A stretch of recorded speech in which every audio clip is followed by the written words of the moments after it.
Whoa, look who's finally filming something normal. Well, in honor of last week's week-long nausea, I decided that this week's video should be natural remedies for nausea. I tend to tell you guys about what's going on in my life, and this is the stuff that was definitely going on in my life last week, and a little bit this week. This goes without saying for any medical advice that I give you on my channel. This is not to be taken as medical advice. This is for entertainment purposes only. I'm not your doctor, and you need to talk to your doctor about any changes that you make to your diet or lifestyle or blah blah blah. Do your own research and don't just trust people that you see on the internet. Keeping that in mind, I am going to spit out a nice long list of anti-nausea things that I have found that have either helped me or helped people around me. There are a lot of reasons why people wouldn't want to take prescription anti-nausea medication, whether it be because of contraindications with other medications that they're taking, or because, like me, I'm just sick of popping pills. Or, all of 2020, I was pregnant, so I didn't really have the option to take my normal prescription. For the record, now that I know some of these tricks, I am never going back to my prescription. But these are anecdotal, and nothing is one size fits all. So take what you like, leave what you don't, I say it every time, and contribute your own suggestions below.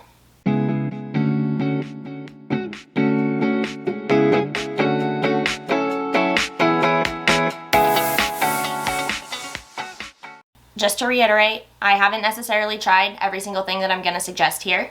And also, I have a theory that the pack and play had a lot to do with the increased nausea that I had last week. Our daughter became super mobile recently, and Buddy really loves her. So Buddy brings her toys.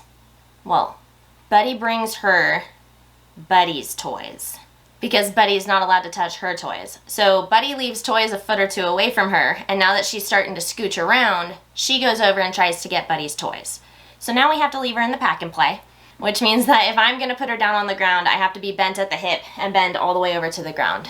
And I realized that doing that, even 4 times in a day, I was super spinny, and I think that's why I didn't get to film last week. This week, there was a point when I was bent over for just a little bit longer than usual, and it was instant awful. So I have stopped placing her in the pack and play. I have instead been asking either my husband or my brother to put her in the pack and play, and that has really, really helped with my symptoms. Let's jump into nausea stuff. Number 1, obviously, ginger. I do lemon ginger tea almost every single day. I made a whole video about it. After I made that video, I tried it myself, and I have not stopped yet. It's working really well for me, not just for migraines, not just for low pressure stuff. It helps with the CSF thing that I'm suspecting, but it also helps a lot with nausea and with making my belly feel happy. I do it acutely, I do it preventatively, it's just a staple now. I also have some ginger candies that I bought online. I will link them below, but unfortunately, those are kind of harsh on my stomach. I think they're called tummy drops. I can have them if I've already had food, but I can't have them if I haven't eaten. Peppermint. Peppermint is another huge one for me. And not all mints are created equal, but I do like all sorts of minty-esque aromas when I'm feeling nauseous. Eating the mints can be gentle on an empty stomach. Chewing gum helps as well. You can smell the oil, you can heat the oil, sometimes you can eat the oil or put it in your bath. Depends what you're using, but peppermint is a big staple for me. And I actually learned about peppermint way before I ever learned about ginger. I learned about peppermint during my vestibular therapy.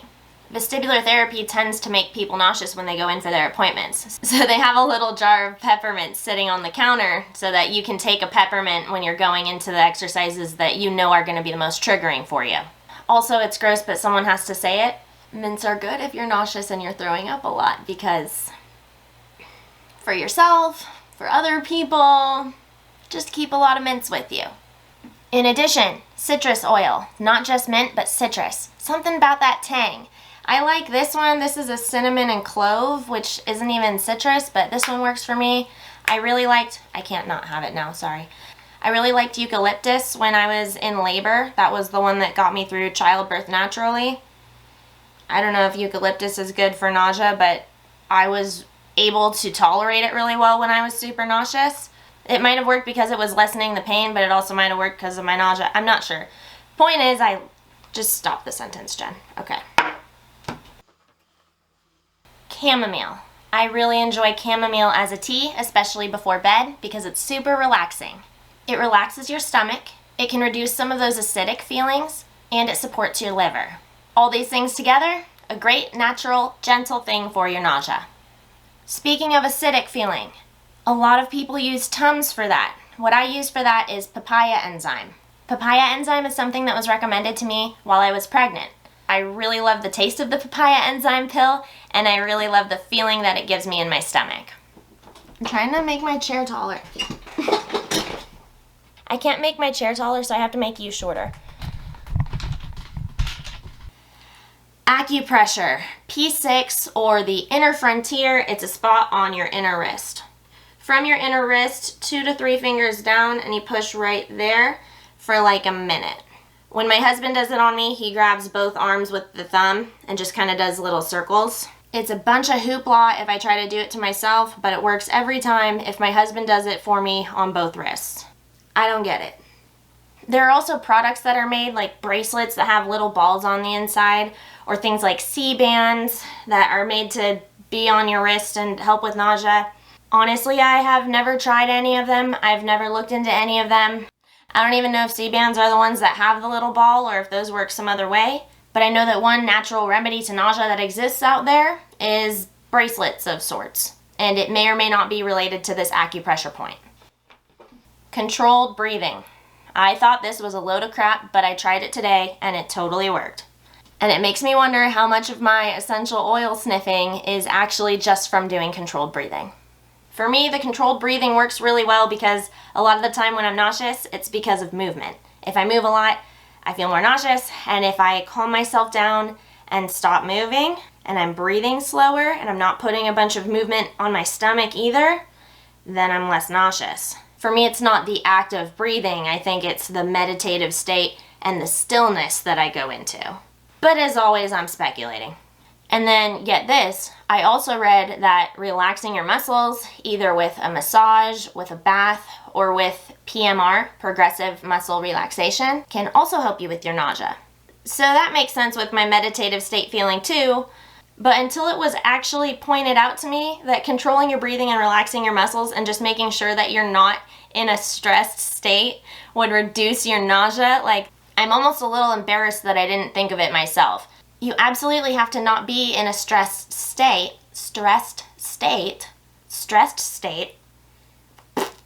if you want your body to be able to digest, to eliminate toxins, to regulate hormones, all of which are important for not feeling nauseous. If you're constantly in a state of stress, like if you get migraines or whatever else it is that's giving you nausea, like being pregnant, and you're never giving your body time to unwind and actually heal itself, then yeah, you're gonna feel nauseous from all the crap that's building up that your body wants to get done, but you're not letting it because you're too busy taking care of the baby. Yep, I just got in trouble with myself. One thing I read said check for magnesium deficiency. A lot of migraineurs supplement with magnesium, either by taking it as a pill or by doing Epsom salt baths. I think you can also do salt soaks, your hands, your feet, do scrubs on your face to get extra magnesium, but if your bowels get loose, then you probably have too much. Apparently low magnesium is relatively common and it can contribute to nausea. Or so I read on the internet. This is all for entertainment purposes only. Do your own research. Comment with what you find. Oh, I love this. Okay, I'm reading my notes here. Fennel powder, cinnamon, and cumin extract came up, but it seemed like they needed to be high doses and they weren't strong conclusions. This thing that I've been sniffing today is cinnamon, so I wonder if they mean smelling it or eating it. Probably eating it. I think I just got excited for no reason. Can't hold it without smelling it. This is actually my husband's since high school, but now it's mine. B vitamins, specifically vitamin B6, sometimes recommended during pregnancy, but of course talk to your OB or your midwife first.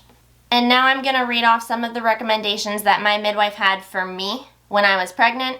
Again, this is tailored to myself, my history, my body, my pregnancy, but it worked well, so let me give you this. Hydrate, small amounts rather than all at once, and cold sometimes might feel better than warm, so just keep that in mind.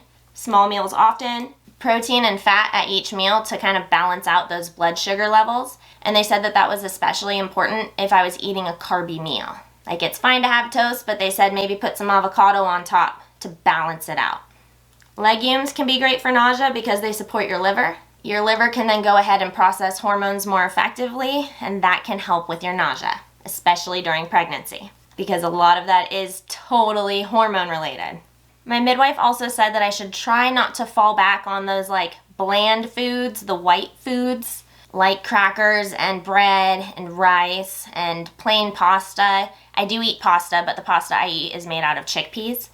They said if you do need a bland carb, you could try going for something that's like a banana, apricot, applesauce, oat cake with honey, because that way at least you're getting some potassium, some iron, some B vitamins, and some fiber, and you're not just getting bread.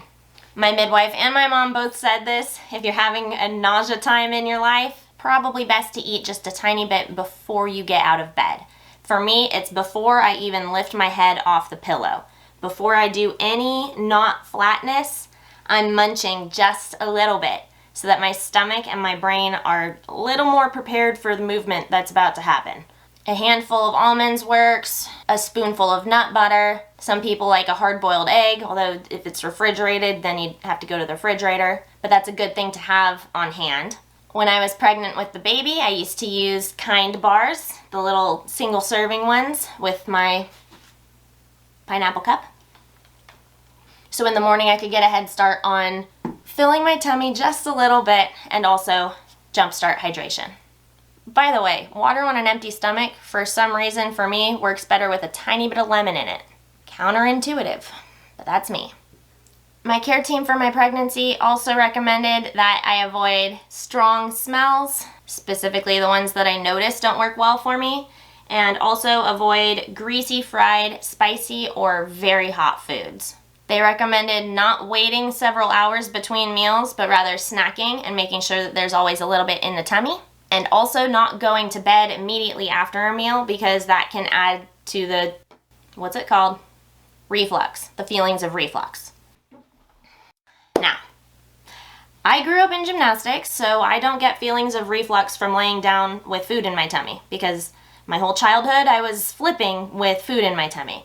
But when I was later in pregnancy, that one was super important. And just staying on a wedge for a little bit after the meal, or staying vertical if I wasn't going straight to bed, crucial. When that's the case, laying on your left side is best because your stomach kind of drops to that side in your body. I need to change my battery. Alright, camera probably moved a little. Okay, let's see, where are we?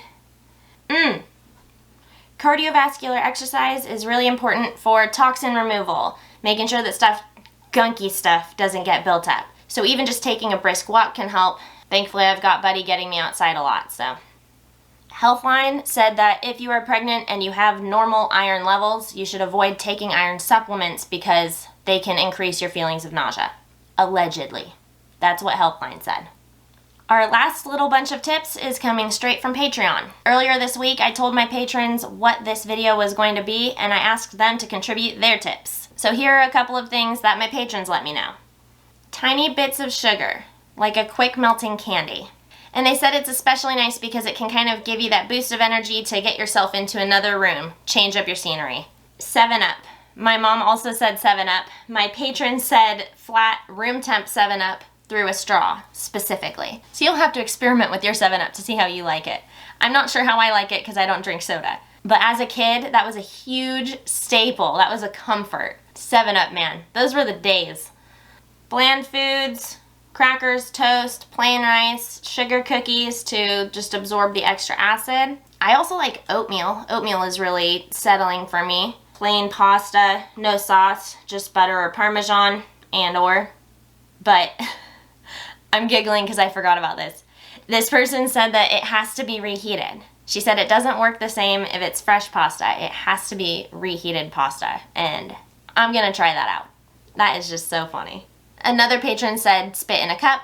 Another said lay on your left. And I'm going to scooch over here so that I can put up a recipe for a tea that another person recommended. And I thought that this was really interesting because it's got a little bit of the sugar, it's got a little bit of the lemon, it's got a little bit of the honey, which is more sugar, or cinnamon, which we've already talked about. So I haven't had this tea yet, but you know I'm gonna try it. Is it tea if it's hot juice? I guess it's sort of like a juice. It's juice mixed with other stuff, which technically makes it a smoothie, but I'm gonna call it a tea because because it's hot. I'm gonna call it tea. All right, shoot, I lost my spot. Oh, I'm done.